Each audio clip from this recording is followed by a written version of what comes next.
sort of squandering it. So he likens cultural goods and museum collections to capital. Mark Moore thinks about organisations and what they do and how they create value. And of course, we've got the idea of significance. And if you put it all together, you get the lovely triangle of how I think we create value. On the one hand, we look after things that mean something to people. On the other, we create benefits from what we do. And finally, we need to think about our value as organisations and how we create value. I use the 3 I's because it was an easy way to remember it, but everybody hates the word intrinsic and nobody can remember instrumental. So I tried the 3 S's instead: significance, sustainability, and the idea of the service that we provide. It's an interesting model. It works quite well. We actually tried it out. We kidnapped a whole lot of people off the street and stuck them in a room and showed them a whole lot of lottery projects and said, what do you think? Do you like what we do? Do you hate what we do? What's important about it? And using that values language, this is what the public told us. So this is not expert language. This is the public. So knowledge, identity, bequest. They wanted projects that delivered benefits. And the nicest thing of all, having seen what they were doing, they said, we trust you. And that actually matters hugely for organisations. If anybody's interested in reading lots more about this, proceedings of the conference are up on the website. It's somewhere up on my academia.edu profile. It was called Capturing the Public Value of Heritage, and we got lots of thinkers in the room to think about why places matter. So, we've talked a bit about significance. We've talked a bit about the value and the benefits that money delivers. But what about organisations? And you can do this for me one last time, please. For all of you who work in or are associated with a museum or heritage organisation, tell the person beside you why your organisation matters and what would happen if it wasn't there. Go.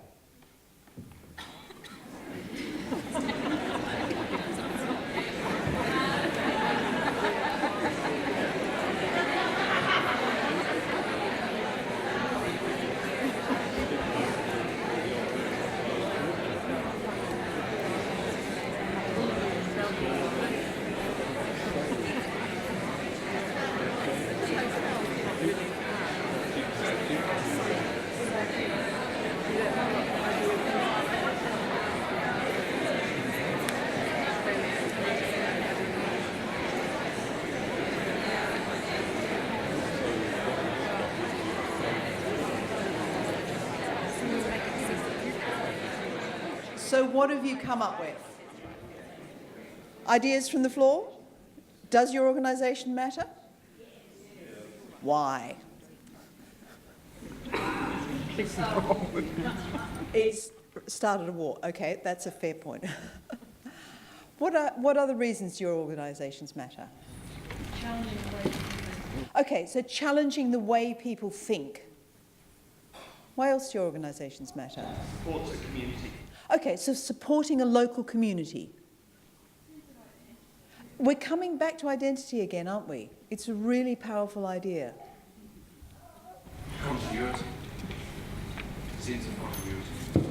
Okay, why does a sense of continuity matter? It comes back to identity. It's an interesting one, isn't it, though? Because we tend to sort of believe that we're there because we're there and therefore we matter because we're there. But I think that there's something else in that about why continuity is important. And I think that connection to identity, the connection to the past and where you've come from is important. Other reasons why our organisations matter. We can understand the past and guides us for the future. Okay, so we've got 2 different things here. We've got economic growth, and actually there is nothing wrong, as far as I'm concerned, with culture and heritage being part of economic growth. And the second point that came out from there was understanding the past helps us guide the future.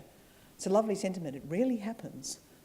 But it's an important idea, and it's really important to try and do it. Other things? Keeping places. Keeping places. Exactly. The simple act of safeguarding something. And it can be quite difficult to sort of balance safeguarding something with economic growth. That's actually probably at the core of heritage. But unless we keep things for future generations and they're there for them to enjoy and interpret, then we haven't done our job as far as I'm concerned. So the idea of the value of an organisation is really important. Do you think our organisations are trusted? Yes. There was a no from the floor there. Yes, no? It's an interesting concept, the extent to which people trust. But does it matter that museums are trusted? Yes. Hugely. So it's an odd space to think about. We don't often think about those organisational values, but they're actually very critical. When we did the workshop yesterday and we were talking about some of these ideas, trust, accountability, openness, transparency, and involving people in decision-making came back over and over again. And those are all things about how organisations behave. So that's one way of thinking about organisational behaviour. But the other way of thinking about it is in terms of brand and identity. And I know this is another big theme for this conference, is museum branding and business. Now, if you'd asked me 5 years ago about museum branding and marketing, I would have done the usual kind of roll the eyes, glaze over, marketing, it's all spin, forget it. I've literally spent the last 5 years being incredibly inspired by the power of marketing and the ability of a brand to influence the way a museum works, and by understanding that actually branding is a whole extra take on value and significance. And once I got that, I was comfortable. So what I want to do is take you through a little bit of a story of a branding exercise that we did in Sydney that I hope might have a little bit of relevance and does take us back to this idea of values. So, in 2008, I came back from England and took on the role of Director of the Historic Houses Trust of New South Wales. And like the Historic Places Trust here, we essentially had a whole range of buildings, most of which the state government had put in the too hard box because there was a significant community controversy over them and nobody knew what to do with them. And they ranged from classic historic houses through to things like the Museum of Sydney and the Justice and Police Museum. So we had an organisation that had literally grown from 1980, from 2 houses to something that was quite a big functioning museum, 200 staff, a budget of nearly 30 million Australian dollars, a wide range of activities from festivals and programs to museums, to exhibitions, a fantastic education program. But like almost every other museum organisation, certainly in Australia, and I suspect increasingly in New Zealand, we'd grown, but our income had essentially done that for the past 10 years, and our costs had done that. So we'd been playing that kind of salami slicing, hunt the savings game year on year for quite a long time, and we were beginning to really struggle. So these slides are going to be a bit word heavy, but I think it's actually worth reading through the journey that we went on and some of the things that we thought about. So we'd grown, but the world had changed around us. And I suspect those points on the right are the ones that will stand for almost any other museum organisation in the room. We were getting loud and clear signals from the government saying, we don't know why you're funding us, we're funding you. So one of the things I did was actually talk to our staff and trustees about the organisation, what the issues they saw were, and what we needed to do. And it's interesting, a lot of them were not about our core things like exhibitions or conservation. They were actually around our managerial functions. We didn't manage projects very well. We had the usual silos problem. We were not structured properly. So, and at the same time, we had a whole lot less money. So rather than offering a program of voluntary redundancies and losing some of the best people, we did a little bit of an organisational restructure to try and evolve before we became extinct. It's another talk for another time, but we changed our organisation quite radically. And the result was a whole series of brand new skills and ideas and ways of working. We realised that a lot of our visitors came through the web, so we needed to have digital strategy. We need to be very clever about how we positioned ourselves. We realised that the world of curation had changed. We needed new kinds of curators. We had a curator of digital images. We realised that interpretation was key. We realised we had to get our act together commercially, and we needed to change the way our property's working. We did all of that. It was huge, it was tough, and I really want to pay tribute to all of my staff and all the people who went through it. But the result was a leaner, meaner, tighter organisation with a fantastic skills base. I'm really proud of all of them, but unfortunately, the rest of the world couldn't see it. And we still had this external image of historic houses. Tired, boring, red ropes, elitist, and the rest of it. Not helped by a visual aesthetic that's something like 15 years old and really beginning to get a little bit of a mess. So that's when we embarked on our branding project. And as I said to you when I started, I knew nothing about branding. I knew nothing about marketing. I thought branding was all about a logo. I was wrong. It really took our branding consultants to show me that this was not about a logo. It was actually all about our values. And the idea that our brand should shape our exhibitions, our sponsorship, our publications, and the way we interacted with people was incredibly important for us. So how did we get there? What did we do? Well, first, we did what I'd done at the lottery, which was we got some research and we actually talked to people. We talked to our customers, we talked to our visitors, we talked to the people who'd been to see us, we talked to the people who had never been to our sites. We did focus groups, yes, and we did quantitative surveys. The results were not exactly, well, we kind of knew what the results were, but it's rather depressing to actually see them in writing. The fact that nearly 90% of people had no idea who we were, and even 60% of our visitors, nearly 2/3 of our visitors, still didn't know who we were, still didn't know that the organisation ran the property they'd just been to visit. They thought we were boring, and that quote at the bottom is just lovely. And we all know, I hear about it, I think boring. When I get there, it'll be fine. We looked at our core audience. We did audience segment. There's a lot more sophisticated audience segmentation out there. We did a really basic one. We just said, who are our core audience? Who are the people we can reach easily? Don't forget, we'd never done it before. They're younger than I thought, I've got to say. I knew most of them were women, but interestingly, typically visit with a spouse or other adult. So our core audience wasn't really the family market. They like history and culture, but they weren't very excited by what we were offering. And we looked at the competition.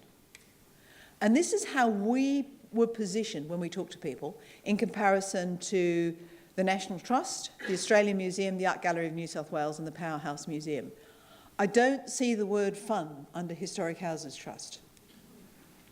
And you can see how the sort of public perception of other institutions was quite different to the perception of us. And this is quite fun. This diagram's lovely. The more I got to look at it, the more interesting it was. The orange line is the people who've actually been to see us, and the turquoise line is the people who were just the general public, who hadn't necessarily been to visit. Look at the gap. So people who actually been to see us scored us quite well for stories about how people lived, great day out with friends, engaging experiences. They also said we're expensive, by the way. People who'd never been to see us scored us much more poorly on those measures. So there's quite a big gap between the public and the visitors. And when we asked our visitors what they actually wanted, they didn't want a lecture about history. They wanted that personal connection with those places and those houses. They wanted little detailed stories. Everybody walked into our house wanted to be able to say, you know what? My grandmother had one of those sewing boxes. People want to see themselves in places. Not just that, but we're in competition for audience. So we got in Frost, who said, look guys, think, feel, notice, do. Everybody thinks you're experts, but your real effort goes into creating experiences and inviting people to participate. That is where your effort needs to go in terms of what you're doing. They talked to our staff, we did workshops, we did that kind of little visioning exercise that I did with you just then, got people to think about what a great day out in the museum would be like and what it would mean to you. And they were great. They listened to us.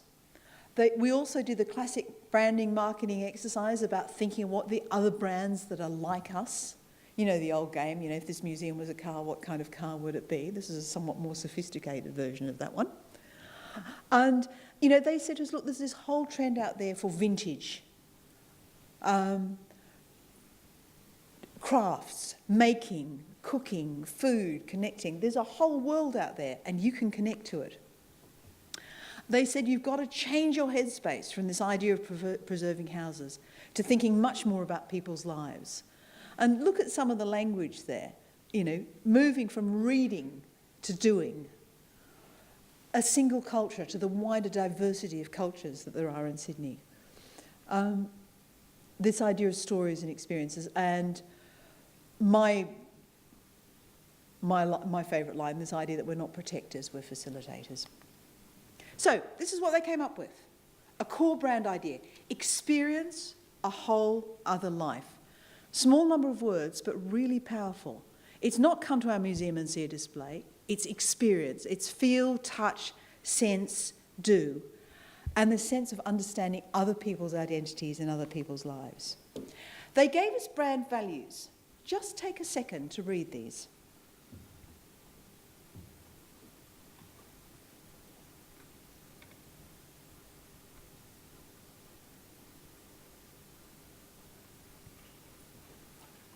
Remember the words because we're going to come back to them in pictures.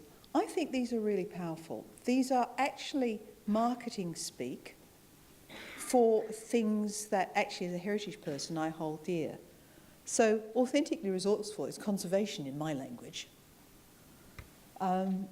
Reviving is, literally looking after is traditional skills.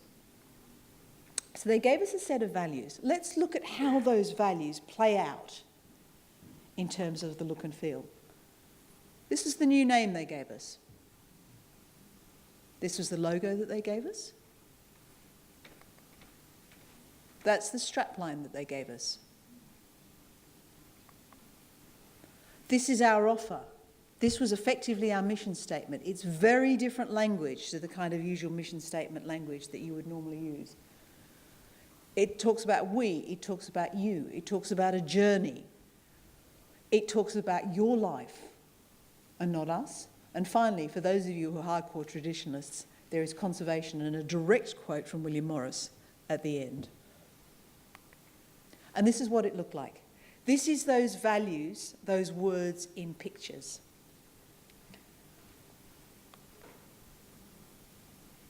And for me, it's those pictures that bring it to life. Those are what actually make it really sexy and exciting and gorgeous. They make you want to go into those buildings. You can imagine yourself in the building, being welcomed and something happening. And there's that traditional reviving. They gave us some lovely new colours so that we could keep the identity of each of our properties without losing the sense of the whole. And a kind of new way of talking about what we did and seeing the journey across all of the properties. And even those little strap lines, home to 4 generations of women, is telling you why a property matters before you've even been there. And that's how we began to talk about our properties, with a very different language, tone of voice, and, for me, I like it, a little bit of humour at the end, ambition, narcissism, and ruin. So there you are. That's the sort of look and feel that they gave us. As well as the look and feel, we used our language. I'm obsessed with words and language, and how we talk and spoke about ourselves really, really mattered to me. So getting that right was also important. And Since then, the brand's been fantastic. It's not just transformed the name of the organisation, but the look and feel of it. But it's also back to that original core diagram with the circle and the things round it, influencing other things like programming. So, for example, we decided to use food as a theme for a year to connect properties and give you that living experience. Fabulous award-winning blog. If anybody hasn't seen it, The Cook and Curator, look it up. But we translated that theme of food, I'm sorry, it's not very well in focus, into our programs, an exhibition, our school programs, the activities that we had at our properties, our retail offer, including sort of, trendy beers and the activities that you could do. So this was a way of connecting all of our properties together in one story, using the idea of food as a theme and a trend. So that, if you like, is an example of, for me, how the power of value can transform not just the look of an organisation, but the way it behaves and what it does. And it gave me, I suppose it wasn't until I realised that the branding project was like a statement of significance that I really woke up and realised what we'd achieved. In museums, we spend a lot of our time in isolation. We put objects in glass cases. We isolate monuments from their settings. And that's because we don't always think about the value and the power and the connection of what we do. For me, this language of values helps us to connect. It helps us to connect in lots and lots of different ways. We can no longer afford to see visiting museums as a privilege. We've got to change our approach. We've got to change what we do. And for me, one of the most powerful ways of making that connection is through significance. Significance is what connects us to our communities. And so many of you talked about that community connection when we were thinking about our value. But we can't be complacent, and we don't always do it well. I was recently in Japan, and here is the brand spanking new museum in Kyushu. It's lovely, it's smart, there's nobody around, and here is the temple down the road that gets more visitors than Stonehenge every year. So that connection to communities is something that we need to work on and think about, and we cannot be complacent about. In a competitive world, significance is not enough. We've got to think about those benefits. My current day job at the moment is doing some work for the state government around heritage assets. The government is asking me why we've got these historic buildings and can we please sell them and make some money. In order for me to persuade them of the value of those assets, I need to speak their language and I need to remind them of the benefits of what holding heritage does. But also, the third point of the triangle is this idea of cooperation, of service, of working together with people. And a lot of the value we create comes from that service. Fourthly, while I'm on it, don't forget your killer facts. It was lovely to see that Philippa had put up some killer facts on the website. All of you should know the killer facts about your organisation. We can all quote the one about the fact that more people go to museums than football matches, but what are the killer facts for your organisation? Do you know them? Can you quote them? Do you have them off the top of your head? Because you should.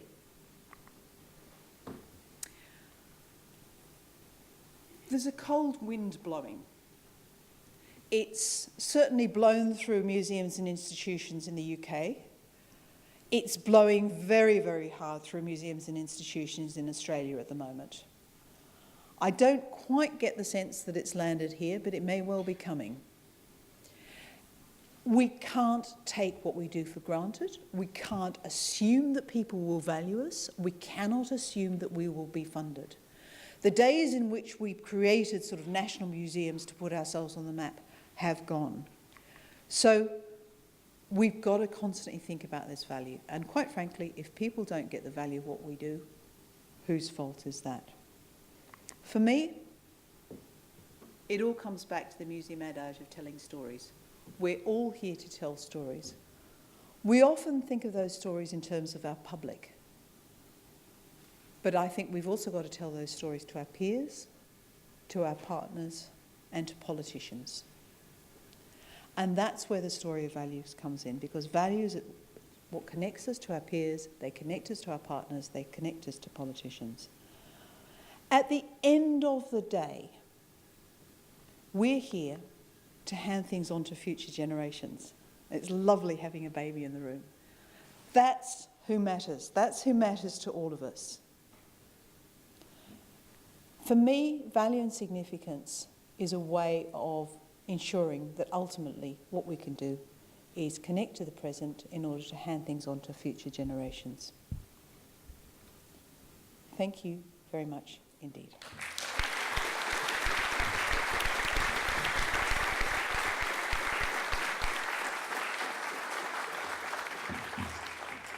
We have a few moments, and I'm certainly open for questions, or we can head off and have tea. There's that awful shifting silence where everybody sort of sits on their hands and thinks about what's next. Yes.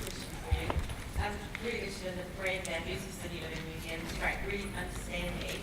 I just wondered if you could just explain a little bit about how the team in City Living Museums actually on that journey with you, because there is that tension between territorial protection and the kind of engagement side sometimes that seems one collision and a really neat fit. Okay, well, the first thing that hit me was when I talked to the staff about the issues in the organisation when I first arrived, they were the ones that came up with brand and image, because they were the ones that felt we've got these fantastic museums, we're doing these great exhibitions, but people see Historic Houses Trust of New South Wales, they confuse it with the National Trust of New South Wales, and all of our staff are constantly getting, oh, we didn't know you did that. So there was a degree of frustration there, and but I didn't do the rebranding immediately. The second key thing, and I really would pay credit to Frost, who we worked with on this, when we appointed them, they got us, they understood us. They weren't just a sort of smarmy marketing company. They really actually loved what we did, and they were as frustrated as we were about the gap. And what Frost did was they worked with us. They worked with our staff. So that picture of people holding up flip charts, those were all staff members. And when Frost came up with those brand values, in there were literally direct quotes from the staff. There were words that we had used ourselves. And when I looked at what Frost had done, I thought, do you know what you've done? You've held up a big mirror to us. You know, it was as if, you know, if only we were that clever, we would have written that. So taking staff with us on the journey was absolutely critical. And I've seen organisations rebrand where, you know, there's a new logo, there's a new name, and it's come up with by a branding organisation, and it doesn't mean anything to anybody. If we hadn't changed already internally as well, I think it would have been more difficult. When I first came up with the idea of a branding exercise, my marketing manager said, Kate, he said, there's no point in changing the brand unless you change the service. So, yeah. Not sure that I quite took the